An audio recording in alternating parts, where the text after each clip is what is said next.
I would love you to help me allow more the energy to flow. Do you have a message for me? Your question is your answer.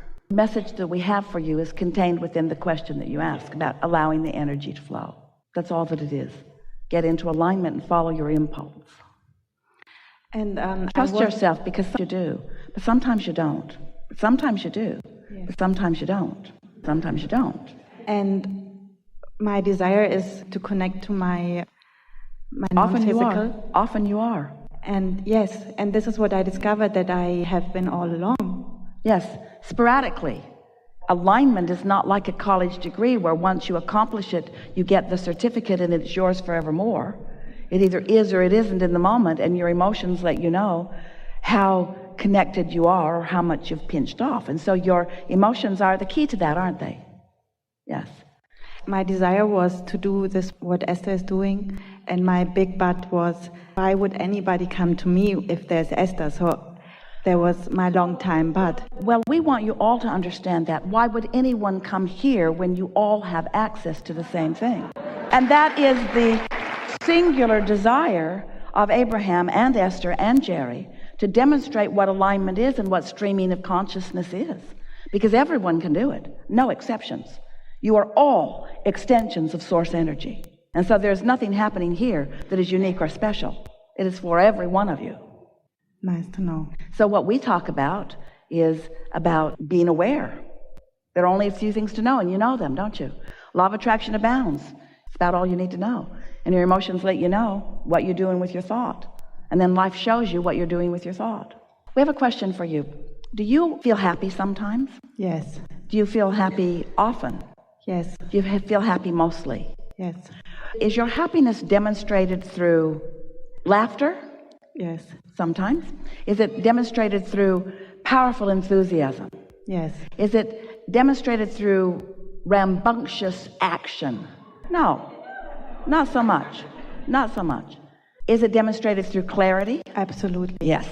And the reason that we offered those words is because did you feel, and so that feeling of clarity is alignment too. So don't misunderstand. Everyone demonstrates their alignment in different ways. You don't have to mimic each other. Esther is enjoying so much the diversity of all of you beautiful beings who have gathered here, because there are things that some of you want to do, and there are things that some of you want to do, and there are things that some of you want to do, and all of you don't want to do the same things. And it's an environment where you can pick and choose, and the resort is large enough and the numbers are perfectly balanced enough that everyone, if you're wanting, can find your perfect environment for you to please yourself through connection in whatever way is most natural or wanted by you. This gathering represents the universe at large. There's enough diversity, while you are similar in your desire to know who you are, for you to understand that life is supposed to be fun, and you get to choose the way in which it be's fun to you right now, or be's pleasing to you right now. So clarity, I really am in the clarity business, because clarity is really what my highest excitement is. And from being a lawyer, I moved to executive coaching. And my question is, I want to talk more about the non-physical part. And I'm afraid about the response. Not a good place to be, because your guidance is saying to you, in that fear, your guidance is saying to you, what? What's your guidance saying to you? That it's wrong, it's bogus. Your guidance is saying to you that this thought about what somebody else thinks about what you know is not beneficial to you, and that you care too much about what they think. We started to say to you, before you went further into the conversation, that this is the perfect combination of law, which is apparently rigid, but not really. There's so much more flexibility in it than anybody realizes. That's why it drives everyone crazy. And alignment. The very thing that you are worried about is because you are somewhat dealing with those who are more rigid in nature. They have been studying and have come to many conclusions about how things are. And they are perhaps the least flexible body of people on the planet, next to scientists. And so philosophy is way on the other end of that, isn't it? Because with philosophy, the scientists abhor philosophers. they put them in the category of the crazy ones, because there is so much desire, or really a sort of perceived need, to establish something as fact, as unchangeable fact, to use that unchangeable fact as the guideline by which we will make all of our decisions. Where what we're teaching and what life has shown you is that nothing is unchanging, everything is changing, and the desire moves it all forward. And so if we were standing in your physical shoes and we were wanting to win over these more rigid, less flexible minds to understanding who they really are, getting them into that flow of receiving inspiration, we would start by acknowledging how laws have shifted and how they are continually changing. And while they change slowly because they need to bring so many people along with them in agreement about the change, that still there is a distinct and notable, trackable evolution of those changes. And then once you sort of feel like you have them moving with you a little bit in that way, then we would say to them, and you know, everything that has ever moved forward and everything that has ever been surprising, where there's a surprise outcome, comes because within the framework of what is, someone steps outside of the framework of what is and receives an inspiration to take it to a new place. And in this business of law, it must be to a new logical place. And now we want to tell you the best part of all about this. There is nothing more logical than this vibrational based universe.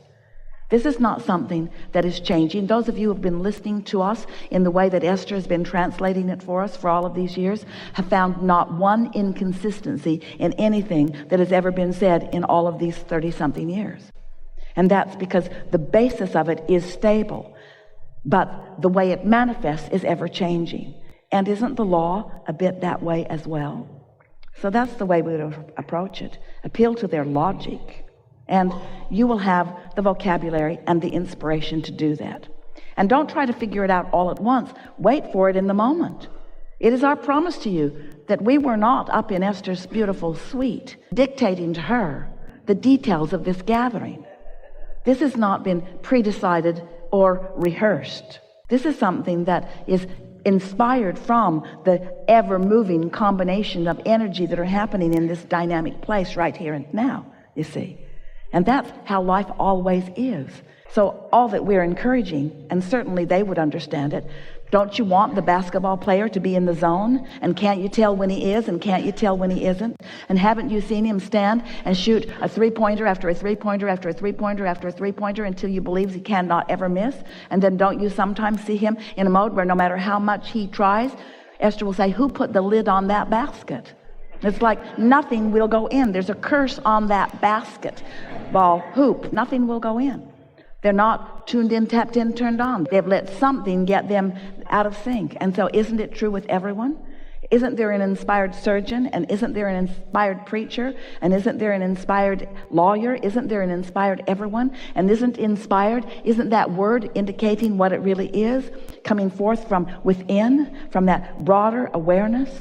So this is a wonderful environment in which you are working for these reasons. They are accustomed to focusing, and they know what focus brings. They like the feeling of clarity. They can feel when something's shifting. They can feel when something is turning. They can feel when a case is turning. They can feel when they get an idea, and they can feel the momentum of that idea. Even though this is a rigid group, because they are thinkers, they will understand your logic once you present it to them with the clarity that you often find. You would leave out the source part, the source energy part in the beginning. We would never leave it out. That's like leaving us out. Yeah, that's what my struggle was. Yeah. And if we were standing in your physical shoes, we would never leave it out either, because that's the larger part of you. Yeah. So we'd use words like, I feel inspired to say, or I feel an impulse to tell you this, or my instincts tell me this, or my gut feeling is this. You've been using these words all along. I intuitively know this. I have a hunch about this. They understand all of that.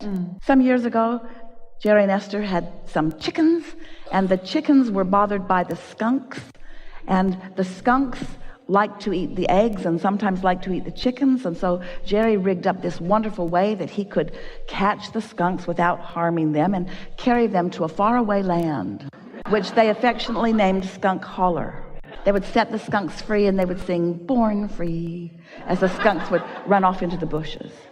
But they needed a way to haul the skunks, so they bought an old truck, and the old truck was so terrible. It had been wrecked by a young man who had banged it into everything, and there was not an inch on the truck that was not damaged. And so then they decided that Esther couldn't stand to drive around in the truck, so they found a truck that was all the same pieces, and they took it to a man and they said, "Can you take this truck apart and put it back together with these good pieces and then make it beautiful?" So they painted it British racing car green, the most beautiful truck. And the man who was putting it back together kept looking at a wheel. He kept looking. And Jerry said, "What's bothering you about this wheel?" And he said, "I don't know." He said, "I've replaced everything on it. I've repacked the brake, I've replaced the wheel, I've replaced the tire. I don't know what it is." And about a month later, Jerry and Esther were driving the truck, pulling a trailer, and the axle broke on that wheel. And Jerry said, Charlie knew about that. He intuitively knew that something was off about that wheel. Didn't cause any problem. In fact, they'd driven it 300 miles that day, and it broke on the freeway right in front of Charlie's shop. Timing is everything, isn't it? But what we are getting at is everyone has these hunches. This is not something that's weird. And you can't know about hunches without knowing about source energy. And you can't know about the zone without knowing about source energy. And you can't know about intuition or inspiration without knowing about source energy. And everybody has vibration. Everybody has those experiences. Enough? And the first step on my journey took me through the philosophy. And now I keep thinking about it again, about these philosophers, how much they already knew. Yes. And I was thinking to maybe introduce this as a bridge again. Follow your inspiration. And what you will discover is that you will find effective ways as you go. Don't try to figure it out all at once. That's what's giving you fear. You're trying to figure out how and where and when and who. Just talk about why. Why? Because I want to teach something that is at the basis of everything that everyone needs to know. I want to teach something that is steady and that is duplicatable and teachable and demonstratable. How wonderful it is to have a philosophy that is backed up 100% by the laws of the universe. How easy it is to teach something that there's not a shred of evidence to the contrary of it anywhere. It's an easy job.